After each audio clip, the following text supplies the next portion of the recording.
You don't need to shout. You don't need to explain. You don't need to write long messages, pouring out your heart just to be heard by someone who never truly listened in the first place. You need one moment, one decision, one action rooted in self-respect, and it changes everything. Here's the truth. Most people don't want to say out loud, toxic people aren't complicated. They're predictable. They come in patterns. Same tactics, different names. They poke until you react. They twist your words. They guilt you. They make you feel like peace is a luxury you don't deserve. But the moment you stop feeding that cycle, the game ends. You do this once, and they never bother you again. Start here. Set a silent boundary, not a loud one. Loud boundaries come from pain. Silent boundaries come from clarity. When someone crosses your line and you don't scream, you don't threaten, you don't fight, you just shift. You stop replying, you stop sharing, you stop entertaining their chaos. That silence is deafening, and they feel it. It's not passive aggressive, it's self-preservation. You don't need to get into debates with people who are committed to misunderstanding you. You don't need to win every argument. When someone shows you a version of themselves that's cruel, manipulative, or draining, you don't need to ask why they did it. You need to ask why you stayed after they did. And once that question gets honest, the door opens. Some people only stay in your life because you keep letting them explain away their bad behavior. The moment you stop over-explaining, they panic. They thrive off your need to be understood. So stop handing them that power. No is a full sentence. That doesn't work for me is enough. You don't owe paragraphs to people who wouldn't give you a sentence of accountability.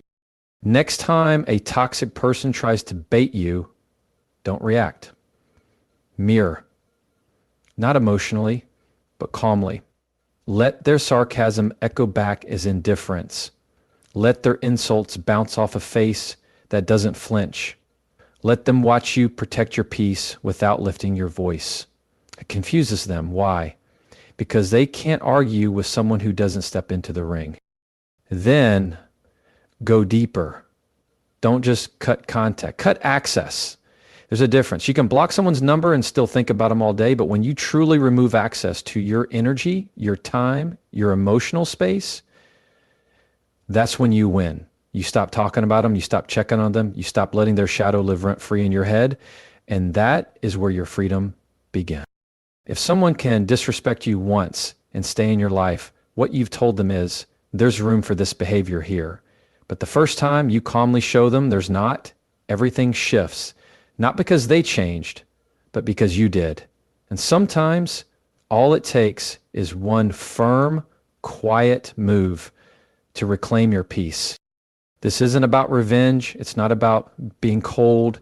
It's about drawing the kind of line that says, I love myself too much to live in your storm. And the moment you make that choice, even once, toxic people lose the map to find you. And you start breathing again. Toxic people often rely on your reaction to fuel their behavior. It's not just what you say. They're watching how you respond, how flustered you get, how much attention you give them. The louder your reaction, the more control they feel they have over you. They thrive in chaos. They know how to press the right buttons because they've learned your emotional patterns. The moment you start raising your voice, over-explaining yourself, or defending every move you make, they feel like they're winning. That's why setting a silent boundary is the one thing that flips the entire game on its head. It confuses them. They expect a fight. They expect tears. They expect drama. But when all they get is silence, stillness, and no reaction, they don't know what to do with it. That's power. A silent boundary is not about ghosting people or being passive-aggressive. It's about making a decision within yourself that someone no longer deserves access to the parts of you they once exploited. It's a decision that says, I'm not going to teach you how to treat me anymore. I'm just going to show you that mistreating me means losing me. You don't announce it. You don't warn them. You don't even argue. You just shift. The conversations become shorter. The explanations disappear. The emotional investment dries up. You start replying with peace instead of proving your point. And slowly, they start to realize that they're losing the grip they once had. Toxic people don't respond to logic. They respond to energy. That's why trying to reason with them feels like talking in circles. They twist facts. They deflect blame. They manipulate emotions. But when you respond with calm detachment, when you set a boundary that isn't loud or reactive, they start to lose their leverage. Think of it like turning off the lights in a room where someone's trying to perform a show. The audience is gone, the spotlight is off, the performance becomes pointless, and eventually they walk off the stage. What makes silent boundaries so powerful is that they protect your peace without putting you in emotional debt. You don't have to spend your energy explaining why you're hurt. You don't have to write essays defending your decision. You don't even have to convince them they're wrong because you've stopped seeking their validation. That's what changes everything. When you stop needing toxic people to understand your pain, you finally start healing. And they feel that shift. They feel your silence. They notice the absence of your attention. And they realize that whatever game they were playing, they're now playing it alone. The beauty of this approach is that it doesn't require confrontation. Not everyone deserves closure. Not everyone deserves a goodbye speech. Some people deserve nothing more than your absence. And when you give them that, not out of hate, but out of love for yourself, it's a message louder than words. It says, I've outgrown the need to argue with you. I've outgrown the need to be seen by someone who only looks at me when they want something. I've outgrown the cycle. And here's what's even more powerful. When you start setting silent boundaries, you start attracting peace into your life. You realize that not everything needs your reaction. Not every insult needs your defense. Not every accusation needs your explanation. Some things are simply not worth your breath. That's not weakness. That's maturity. That's emotional intelligence. That's you choosing to respond from a place of strength rather than insecurity. The moment you choose stillness over screaming, quiet over chaos, you begin to rewrite the rules of how people can treat you. And toxic people, they don't stick around when they're not being fed. When you stop being available for the games, the drama, the emotional tug of war, they retreat. Not because you told them to, but because your energy no longer entertains their dysfunction. You don't need to fight to be free. You just need one quiet decision made in clarity, acted upon in peace. Set the boundary once. Let your silence speak the message you're tired of repeating, and watch how quickly those who thrived off your reactions suddenly have nothing left to take. Toxic people rarely listen to your words. They study your patterns. They want to see how much space they can take up in your life before you push back. And when you try to argue or explain, they use your own words against you. That's why traditional confrontation doesn't work with them. What does work is mirroring, not mocking, not copying, but reflecting their behavior back at them in a calm, composed, and emotionally neutral way. When someone speaks with disrespect and you mirror it back with quiet boundaries instead of emotional chaos, they see themselves in a way that's hard to escape. And most toxic people cannot stand their own reflection. Mirroring is a subtle form of communication that doesn't require direct confrontation. It's about holding up a mirror without raising your voice. It's when someone tries to manipulate you with guilt, and instead of justifying yourself, you let the guilt fall flat. It's when someone tries to gaslight you into believing your reality is false, and instead of spiraling into self-doubt, you calmly say, that's not how I experienced it, and leave it at that. The point is not to get them to agree. The point is to anchor yourself in truth and let their confusion be theirs to carry. And that's what makes mirroring so powerful. It's not defensive, it's reflective. It doesn't attack, but it makes toxic behavior uncomfortable to maintain. Let's say someone repeatedly interrupts you in conversation, not by accident, but as a way to dominate or dismiss your thoughts. You don't interrupt back with the same aggression. You mirror their lack of respect with firm silence. You stop engaging until they notice. You don't explain, you keep cutting me off. You just go quiet until the weight of their rudeness becomes obvious. It forces awareness, not always right away, but over time, your behavior tells them, I won't play that game. Or maybe someone constantly blames you for things that are out of your control. Instead of rushing to defend yourself like before, you stop feeding that blame.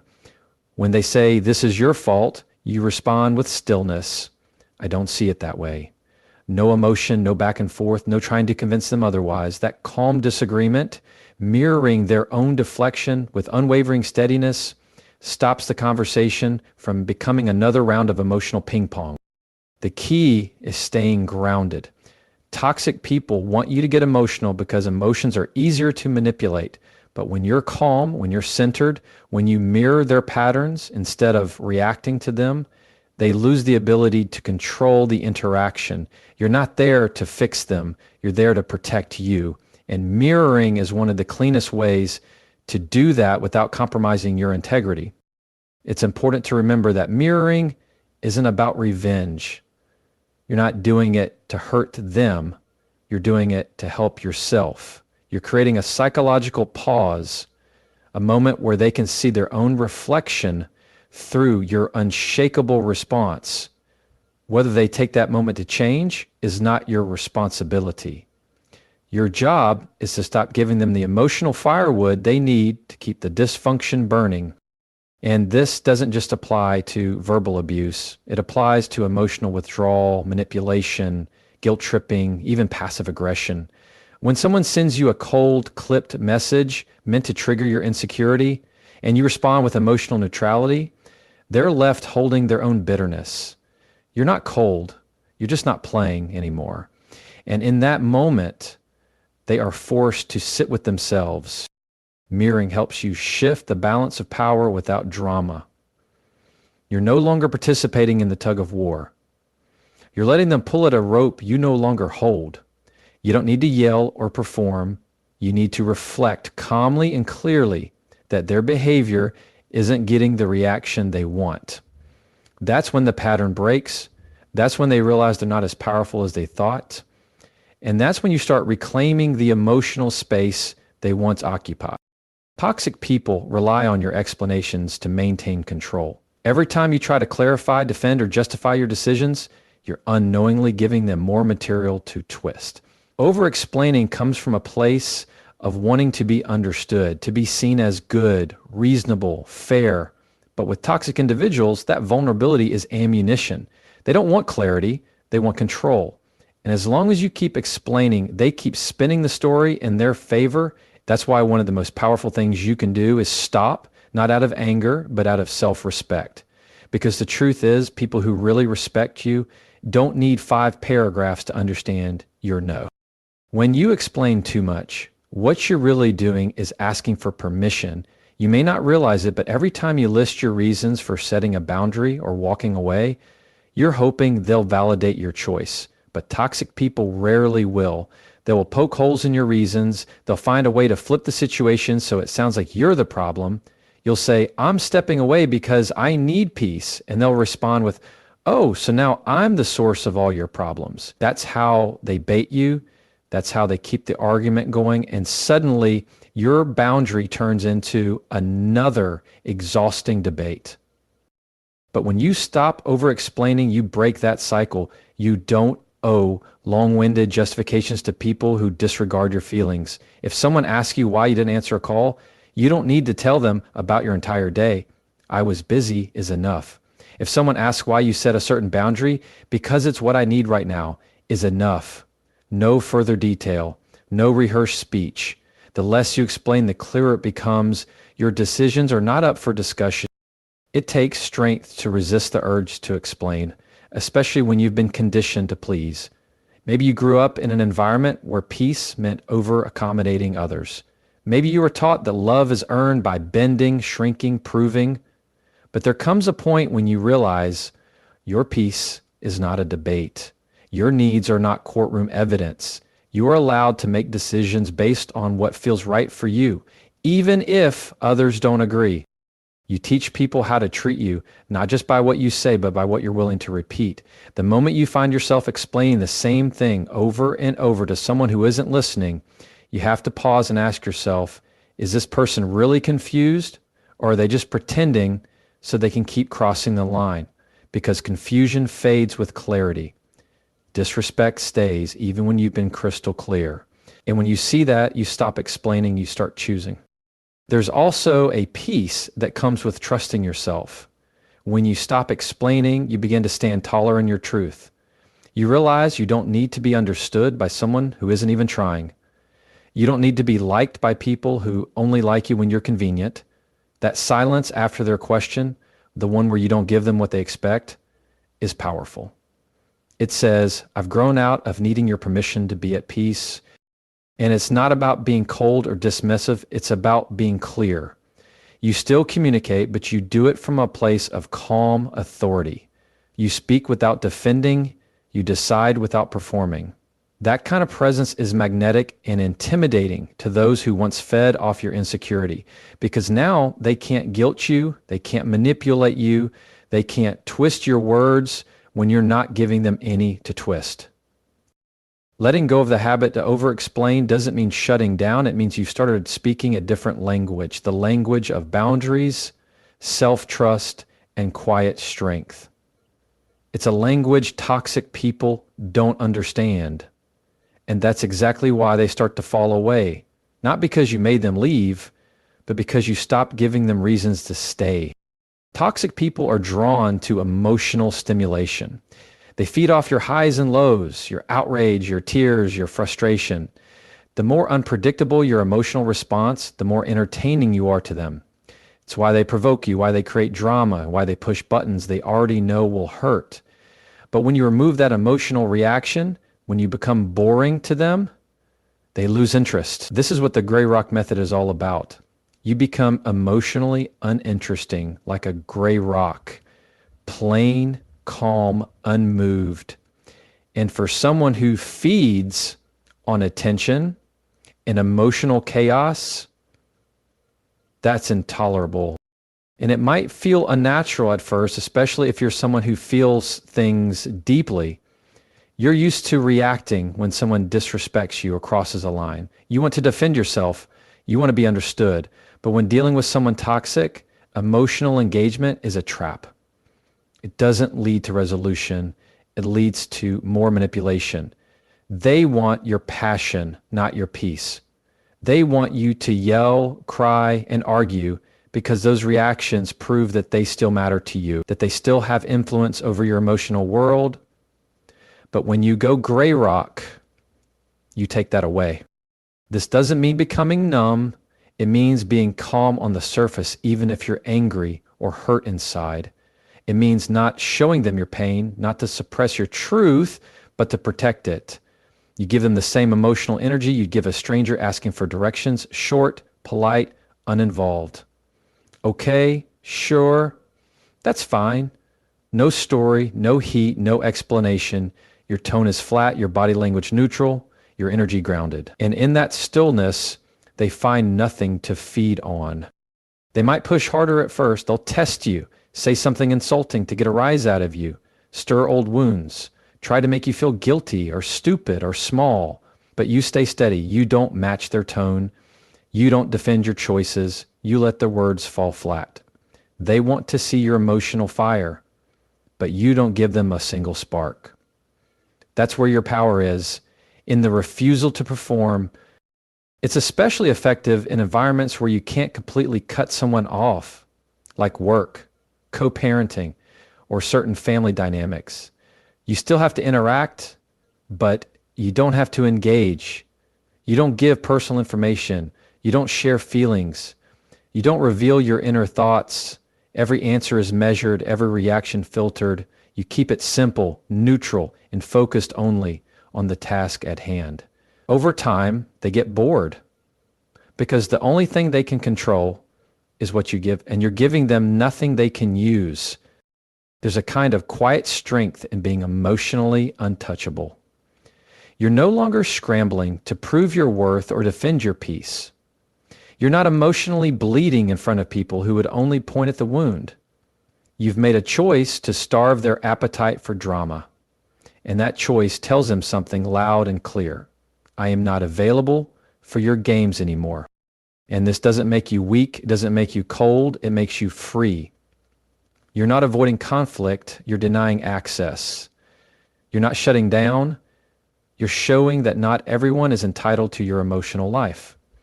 Toxic people live for reaction. They want to feel like they control your mood. But when you practice the gray rock method, they realize they no longer hold that power.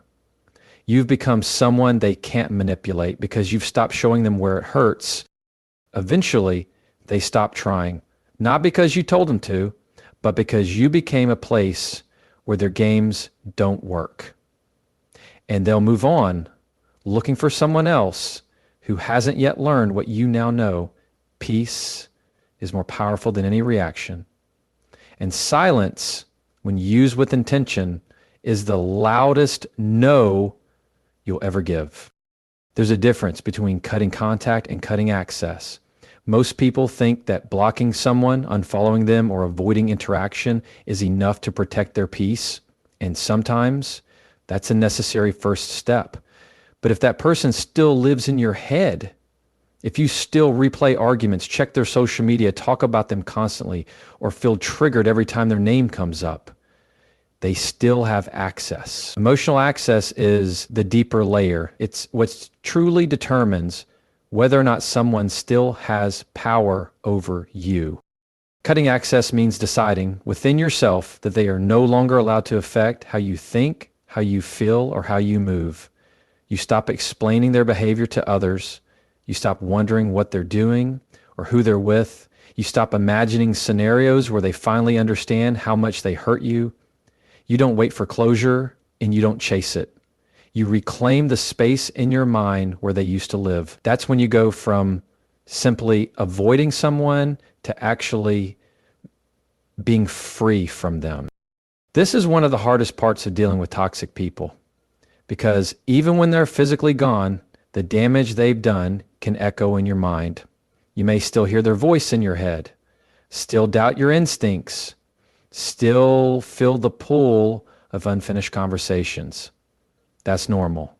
But healing begins when you start closing those doors one by one, even if they never get a formal goodbye, because closure isn't something they give you, it's something you give yourself. You decide, the story ends here. You decide they don't get any more chapters in your life. You decide your peace is more important than their presence. Sometimes people stay emotionally involved with toxic individuals out of habit. They've built their identity around trying to fix that person, earn their love, prove their worth. So even after they leave, they keep thinking about what they could have done differently. But here's the truth. If someone made you feel small, unsafe, or constantly unsure of yourself, then no version of you would have ever been good enough for them, because they weren't good enough for the version of you that already existed. And once you know that, you stop looking for explanations. You start creating distance, not just physically, but mentally. Cutting access also means being careful with who you vent to. Sometimes the people you talk to about that toxic person end up carrying their energy back into your space. They might update you on what they're doing. They might question your decision to cut ties. They might keep the story alive when you're trying to let it die. Protecting your peace means being mindful about who gets to speak into your healing. Not everyone deserves a front row seat to your growth, especially if they're still connected to the person you're trying to move on from.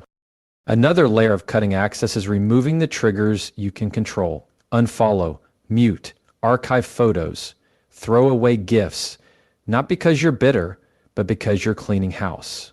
You're clearing the emotional clutter. Every time you see their name pop up or stumble across something that reminds you of them, it stirs old wounds. And healing doesn't happen when you keep picking at scabs. So let it go. Create a life where their memory isn't constantly walking through the front door The final piece of this is internal discipline. It's the decision you make every day not to give them more of your energy, not to rehearse conversations in your head, not to wonder what they would say or do. When that thought pops up, you redirect it. When that old feeling rises, you ground yourself. Healing isn't always loud or dramatic. Sometimes it's the quiet repetition of choosing peace over pain, again and again until it becomes your new normal. Cutting access is how you stop someone from living rent-free in your emotional space. It's not about hate. It's not about revenge. It's about remembering that peace isn't something they can take from you anymore.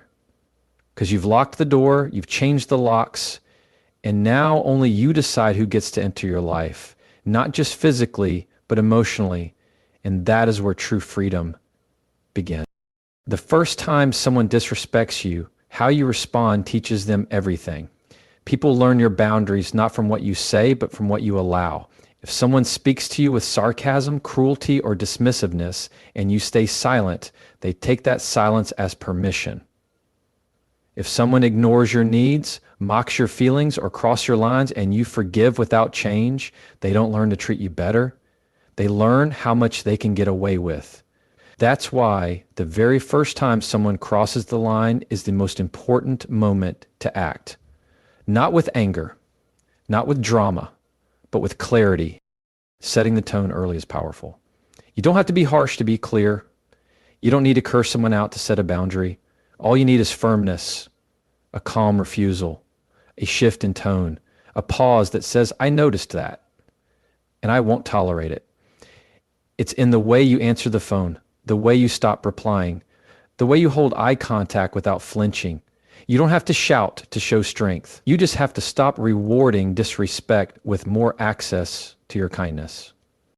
When you tolerate something once, it opens the door for repetition. Toxic people don't need you to give them 10 chances. They only need one. One time where you look the other way. One time where you downplay your discomfort. One time where you smile through the insult. And after that, it becomes routine. They don't have to ask if it's okay. They assume it is because you didn't push back. And pushing back doesn't mean starting a fight. It means not allowing their behavior to continue unnoticed or unchallenged. Teaching people how to treat you doesn't require long explanations. It's often in what you don't do. You don't laugh at jokes that make you feel small. You don't answer texts at midnight from someone who only shows up when they need something. You don't say it's fine when it isn't. You stop smoothing the path for people who keep throwing stones in yours. And in doing so, you teach them, if you want to be in my life, there's a way you have to show up. And if you can't meet that standard, that's your choice, but you won't be here. It takes courage to act the first time someone disrespects you, especially if you're used to minimizing your feelings or afraid of being seen as too sensitive or too difficult. But that courage is your shield. That early response, whether it's a conversation, a boundary, or distance, sets the standard. You're not punishing them. You're showing them the rule book for how to stay in your life. And if they ignore the rules, they remove themselves. You don't have to chase them out. You just don't have to hold the door open. There's something empowering about making that choice once. Because once you do it, everything changes. The people who only liked you because you were easy to manipulate will disappear.